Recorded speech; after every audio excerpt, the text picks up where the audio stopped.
કી તું આટલી હેરાન કેમ દેખાય છે? અમારા જંગલમાં જેટલા પણ બચ્ચા છે, કેટલાકનો અવાજ જતો રહ્યો, કેટલાકની આંખોમાંથી પ્રકાશ જતો રહ્યો, તો કેટલાક અપંગ થઈ ગયા. પેલી જાદુઈ થાળી જે મેં તને આપી હતી, તો તેનો ઉપયોગ કેમ નથી કરતી? મેં તને બધાની નજરથી બચાવવા માટે આ ફૂલદાનીમાં છુપાવ્યું હતું, પણ તે તો અહીંયા છે જ નહીં. મને લાગે છે કે આ થાળી ચોરવા વાળો અને જંગલમાં બધાને હેરાન કરવા વાળો કોઈ એક જ છે. હું હમણાં તેને હાજર કરું છું. તે જાદુઈ થાળી અને તેને ચોરવા વાળો હમણાં જ અહીંયા પ્રકટ થાય. આમ કહી તેણે પોતાની જાદુઈ લાકડી ફેરવી તો ગોલ્ડીબાજ રકાબી સાથે ત્યાં આવી ગયો. અરે, હું અહીંયા કેવી રીતે આવી ગયો? ગોલ્ડી, તું આ બધા પાછળ તું હતો? હું તને બતાવવાનો જ હતો.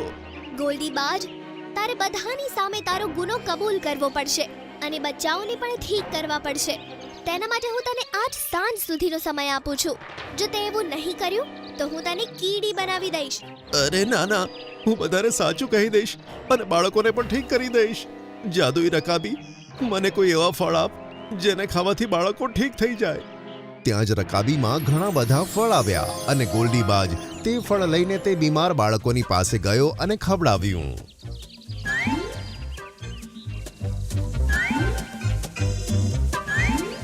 બધા બચ્ચાએ તે ફળ ખાધા.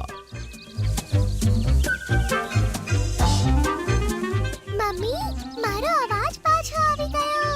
માં, હવે મને બધું દેખાઈ રહ્યું છે. બધા બાળકો એકદમ સ્વસ્થ થઈ ગયા.